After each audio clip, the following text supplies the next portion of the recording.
The Spanish-American War is unlike other wars that we've looked at in a couple ways. First of all, it was very short. The duration was April to August 1898, a little under 4 months. Also, it was fought in neither Spain nor America. This indicates that it was really an imperial quest of a war. And it isn't fair or accurate to say that it was caused by false reports on the front page of sales-driven newspapers. But it was the first war where yellow journalism, or what today might refer to as fake news, really did play a significant role in helping to shape American foreign policy. And we'll turn to that next time. Now, the war was fought for a few reasons. One, a genuinely humanitarian impulse to save the Cubans from an oppressive Spanish imperial rule. Mostly, though, and wrapped into the first, the cause was territorial acquisition and the establishment of an American imperium, or a dominion over the seas, imperial dominion. Now, to understand something about this war and about how it responded to, embodied, and helped to shape the development of the American mythos, we need to look a little at the national context before we turn to the war proper. So here, first, we'll look at the myth of the frontier and at the role of immigration in late 19th century American self-understanding. First, the frontier. What we have here is a book by Richard Slotkin, Gunfighter Nation. I recommend it to you. It's a book in which Slotkin argues that the myth of the frontier is our oldest and most characteristic myth, that it drove the establishment and development of the colonies, that it drove westward expansion and manifest destiny, and that while its contours have changed, it still, this myth still lives in the minds and the values of individual Americans, and it still organizes our collective national efforts towards one or another goal.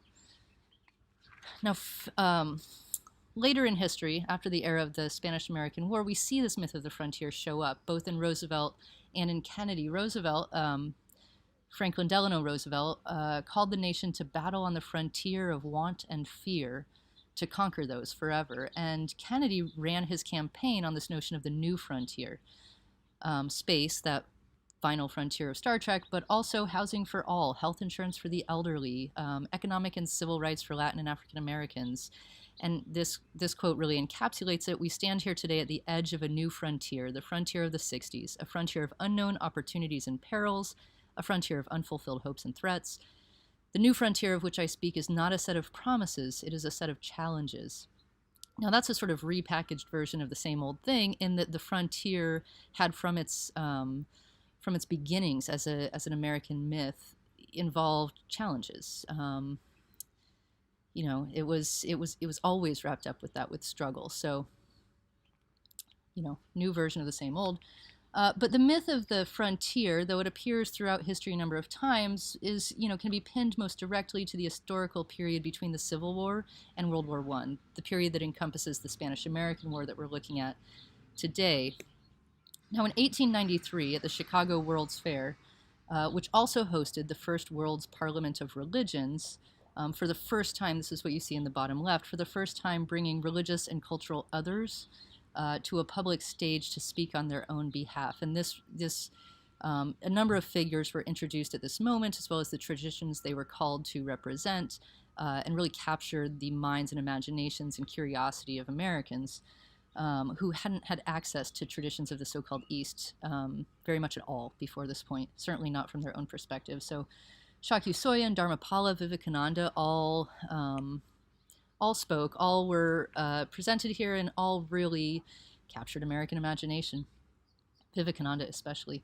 It's worth noting that this parliament was run, though it was diversity kind of personified in a new way, it was run and organized under the umbrella of a very Protestant Christianity. So there's that. It's an interesting story worth looking into. But notably, for our purposes here, bottom right, Native Americans were not represented at the World Parliament of Religions, though they were represented at the fair. They appeared in exhibits, sort of living exhibits, diorama-style exhibits, in the midway, or the carnival section of the World's Fair, near the first Ferris wheel ever. Primarily for entertainment purposes. What you see at the upper right is the city that was built to host this World's Fair, that was built out of temporary materials burning to the ground. This happened, it was at the time, it's a fascinating story and worth looking into. At the time, we were in a recession. The nation was in a recession. After the fair closed, the buildings established for it, grand buildings, were primarily homeless shelters, homeless encampments, and a massive fire raged through Chicago and burnt the entire thing to the ground. But again, what we're focusing on here is, really how this moment crystallized in American ethos and the treatment of Native Americans in the, in a strictly entertainment, extraordinarily condescending way. This is characteristic of even the most so-called progressive American practices at the time. At the World's Fair in 1893 in Chicago, American historian Frederick Jackson Turner presented a paper titled The Significance of the Frontier in American History. And this came to be known as the Frontier Thesis, and it remains an object of criticism and engagement today. His claim was that a distinctly new American identity was born not in colonial New England, not in revolutionary times, but rather in the experience of successive generations moving westward and finding ways to survive on an expansive geography of relative wildness. Mostly ignoring questions of race or gender, he claimed that the material and economic conditions of the West were the essential determinative factors in building what, by his time, had come to be understood as the American character. All the paintings here that you see are by another Frederick Remington, and we will come back to him as well. Now, that American character, that new American character built on the frontier, was ruggedly individualistic. It had a coarseness and a strength about it, had a restless, nervous energy, and also a sense of acquisitiveness. Because individuals and families had to work hard to establish a foothold, feed themselves, educate their children, communities formed on newly democratic, egalitarian models. Class divisions, institutions, and cultural artifacts of the so-called Old World were increasingly out of place here on this American frontier. What Turner didn't talk about, what Americans have only really begun to acknowledge, is that this frontier was also built on genocide. Now, what Turner saw in 1893 was a point of crisis brought about by the closing of the frontier. This is a census map from 1890, and in that year, 1890, the Census Bureau had declared the closing of the frontier, had for the first time in the development of the nation, had said that there is no continuous frontier line, no open space left unknown for colonialists to discover and take. And you see that though there is a great deal of unpopulated land in the West, the western border along the Pacific is pretty thoroughly populated. And America had not yet found a new frontier at this point. It hadn't yet culturally figured out how it was going to channel that rugged individualistic energy. So Turner called for, or noticed the beginnings of, what he called the exchange of an old domestic agrarian frontier for a new frontier of world power and industrial development. Through this exchange, the exchange for sort of land for industry, through this exchange, the character that was built on the frontier, a character that values struggle, privileges hardship, individuality, determination, resilience, might find an outlet and thereby circumvent the crisis by turning it in another direction. Whether or not it could do so without the genocidal practices or colonial hubris that had built the agrarian frontier is another question and sort of remains open. But if the Mexican-American War's myth of and realization of manifest destiny made the frontier a geographically open and even central part of American identity, then the Spanish-American War is representative of an era in which that frontier became a defining symbol. If the Mexican-American War opened the physical frontier for national conquest, then the Spanish-American War carried that symbol over oceans. The new frontier was global. It was the establishment of an American imperium. Among the most emblematic figures of the frontiersmen is Theodore Roosevelt, 26th president. Born and raised in New York, he nonetheless imbibed that frontier spirit. Time enough had passed since the first waves of pioneers had made their way west that a literary and visual mythos of the frontier had been established even for the children of New York gentry, which he was. Roosevelt struggled in his life like all people do. He had life-threatening asthma as a kid. Both his mother and his wife died within hours of each other 2 days after his first child was born. But the color of his skin, the amount of money he had available to him, the amount of resources he had at his disposal, those were never a struggle for Roosevelt. They were never in question. He was a rich white male. He did question and seek to change a great deal in America, was progressive in many ways that would still be considered progressive today. But he didn't question genocide. He didn't question racism. He didn't question the privilege of whiteness. And for that, he's being revisited today. From our historical vantage, it's pretty easy to judge him and maybe even condemn him. He was a racist by today's standards, unquestionably. He was into eugenics. On Native Americans, he's almost entirely indefensible. He said, "The most vicious cowboy has more moral principle than the average Indian." He wanted, for Native Americans, complete and total assimilation into an American individualism. He wanted tribal communities to be absolutely eradicated in the interest of building more individualized, industrially minded workers on the Anglo-American model. And he was an imperialist. He believed, he was a true believer in the white man's burden, what was called the white man's burden. We'll turn back to that. That it was the role of Anglo-Europeans, but especially of Anglo-Americans, to care for and uplift all other races, all other ethnic groups. As historian Tim Stanley writes, he embodied his generation's thirst for power and its contempt for other races. And he did. To understand the role that Theodore Roosevelt plays in the development of the American mythos, to understand how he made it onto Mount Rushmore and how he continues to be ranked by historians as one of the very best of America's presidents, we also have to understand that in his own time, he was an extraordinarily progressive voice. He was born in 1858, died in 1919. He was a member, as we've said, of the New York gentry, but he was also a cowboy.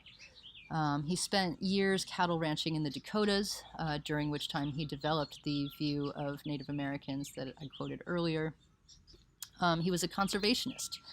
He established the U.S. Forest Service, 5 national parks, 150 national forests, 121 national reserves, persistently removing native tribes in order to do it.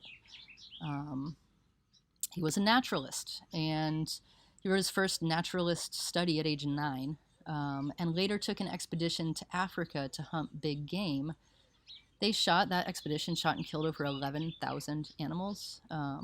Later, he went to South America, same deal.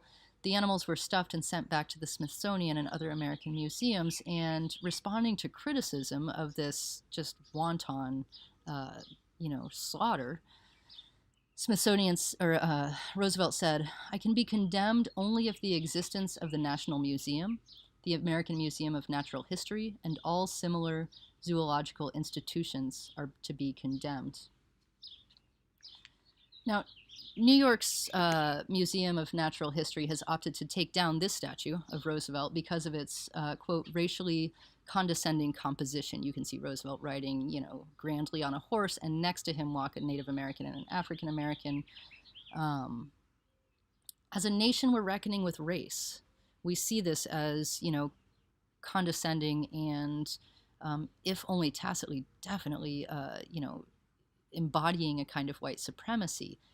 In Roosevelt's era, it was its own difficulty in that the Native American and the African American pictured are walking with their shoulders back, and to some degree, in consort with this man. Many thought that was too great a role for these folks to play. Now, like I said, as a nation, we're reckoning with race. We're coming to a new understanding of ourselves. I think we're learning things. I have great hope that we're getting better. But what we've not reckoned with, and what I think looking at Theodore Roosevelt can help us to reckon with, really looking at him, looking at his figure and his role, is this thirst for power. This thirst for power that was an enormous part of the American consciousness and still remains one. Part of it, big game for education, which we can now see, sort of endangered animals slaughtered, strikes us as inherently somehow problematic, if not outright wrong. But today, this thirst for power also shows up. A really nationalistic American sense of thirst for power shows up in our, in our assumption of the God-given right to cheap gas or to, six kinds of every consumer good. We've not reckoned with that. He was also a New York State Assemblyman, and here's his progressiveness. He was against government and corporate corruption, against civil service seizures, which is, jobs. It means without care. So, jobs where you got the job, you got your salary, but you didn't work. He was against those and reformed them through his work in the U.S. Civil Service Commission. He was against police corruption as the New York Police Commissioner. He was pro-labor. As a president, he was the first president to get involved in labor disputes and to do so on the side of labor. The quote here, "It is essential that there should be an organization of labor. This is an era of organization. Capital organizes, and therefore labor must organize." He lobbied for a federally regulated 8-hour workday. That wouldn't happen until 1940. He called for a peacetime federal income tax. That happened with the 16th Amendment, ratified in 1913. And for an inheritance tax, happened in 1916. And he lobbied for campaign reform. This quote, I again recommend a law prohibiting all corporations from contributing to the campaign expenses of any party. Let individuals contribute as they desire, but let us prohibit in effective fashion all corporations from making contributions for any political purpose, directly or indirectly. He tried to ban corporate political contributions, and we know that this remains a desperate problem today, and far more so than when he was in office. Running in 1912 as a progressive third-party candidate, he said this: "To destroy this invisible government, to dissolve the unholy alliance between corrupt business and corrupt politics, is the first task of the statesmanship of the day. This country belongs to the people. Its resources, its businesses, its laws, its institutions should be utilized, maintained, or altered in whatever manner will best promote the general interest." And he wasn't just a politician, he was also a prolific author. He wrote a ton of books, including this, The Winning of the West, Hunting Trips of a Ranchman, The New Nationalism, The Rough Riders, The Strenuous Life, American Ideals, American Big Game Hunting, and on and on and on. He wrote and wrote and wrote. In his life, he was extraordinarily active, more than most of our models that we see. And he was all about the rugged individual, all about the frontiersman with all of its problematic aspects. He believed with Turner that a new American race, a new ethnic group, a new ethnic category had emerged from the frontier. Tough, able, rough and ready, manliness, manifesting manliness, which to him meant bravery and strength, a real physicalized and martial sense of manliness. That frontier, the conquering of which was, remember, the manifest destiny of the nation, it was required, as John O'Sullivan wrote, for space to accommodate our yearly multiplying millions. And during this time especially, those millions were multiplying at an unprecedented rate, a rate that hasn't been seen since.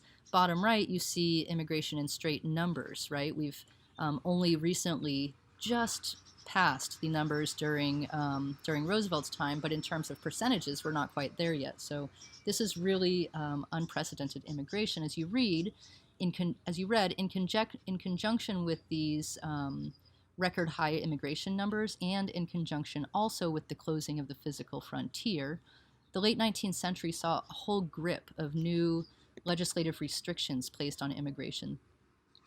1882's Chinese Exclusion Act, perhaps the most clearly and ethnically delineated, was only one of them, only one such restriction. Now, one thing that it has going for it is that it was clearly and honestly named, the Chinese Exclusion Act. There's no pretense here, right? Unlike 2017's Executive Order 13769, titled Protecting the Nation from Foreign Terrorist Entry into the United States, which detractors refer to as the Muslim ban, and pretty effectively was that. There was no pretense here about what was going on, and no cultural sense that there needed to be pretense. Political cartoons all over the country supported this act. Chinese workers were understood to be taking jobs, and you see the Working Men's Party of California was also against Chinese immigration. They were understood to be both taking jobs and changing the culture. The Chinese Exclusion Act was one of many measures during the time attempting to limit immigration. During a time when immigrants increasingly came from Eastern Europe and Asia, the one on the upper left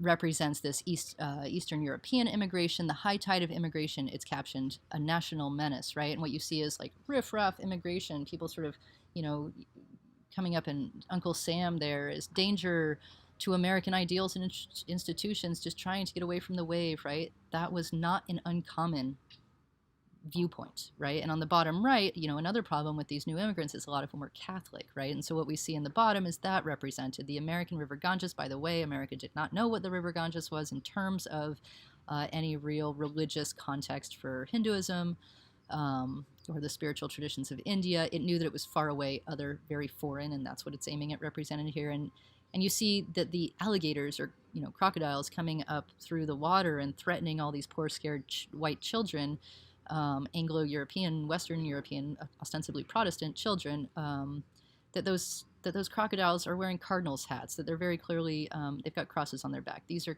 Catholics. This is the force of Catholicism, and if you can see a fort in the back trying to defend these poor white Protestants from this aggressive Catholic attack, its flag is upside down. That's in the flag code a symbol of distress. So there really was, and these were a couple of the many political cartoons appearing at the time that represented a kind of anxiety in the American populace that these new immigrants weren't from that hardy stock of Western Europeans that Roosevelt and others believed had created a new race of rugged frontiersmanship, that they were somehow other and not good. So in the late 19th century, focal points of American self-understanding are the frontier and immigration. Anti-immigration laws were enacted, but the notion of the melting pot was also there, really popularized by a 1908 play of the same name, which you see a playbill of on the right, but really current for decades before then, as a more positive, if as we can now see, desperately condescending, standing against what we might consider any kind of authentic pluralism. But it had been present, and it was understood to be optimistic, right? So this sort of Americanized sort of version of Lady Liberty is using the spoon of equal rights to stir all of these immigrants in, and the caption is the mortar of assimilation. The idea was assimilation, right? And the one element that won't mix. And what this particular cartoon critiques is the angry, drunken, violent Irishman, who was understood at the time in many quarters to be not assimilable, in large part because of Catholicism. It's the Irish here, it's 1889 in this cartoon, who just won't mix in. And the melting pot ideal was part of a larger cultural momentum that was, in its own mind, positively, idealistically inclined to understand America as a land of promise, a land of optimism, of liberty and opportunity for all those abroad living under the oppressive thumb of one or another old world totalitarianism. And there's no better emblem, no better symbol of this central myth than the Statue of Liberty.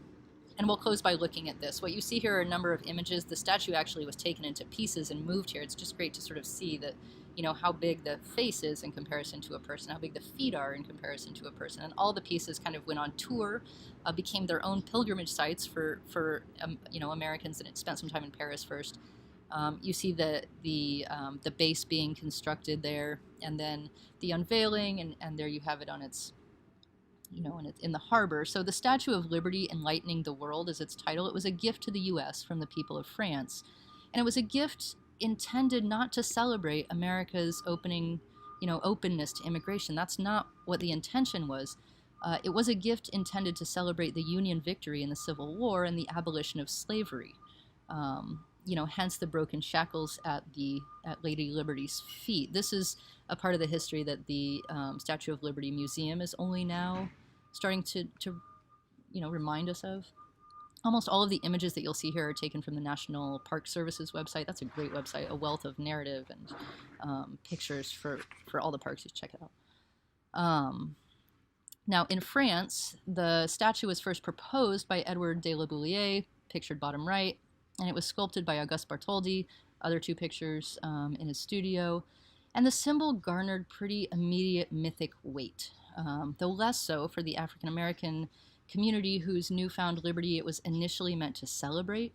but who didn't experience that liberty in a direct social, physical, or economic way, and so who really didn't resonate with this image in the kind of optimistic, idealistic way in which it was intended. But the mythic weight did accrue, um, and pretty quickly attached itself directly to immigrants, especially to those coming through New York Harbor. You can see that it's played on to sell war bonds later, right? Remember your first thrill of American liberty. This coming in on a boat and seeing this welcoming statue. Now, it wasn't on the bottom left. You can see if those of you who have seen Godfather Part 2.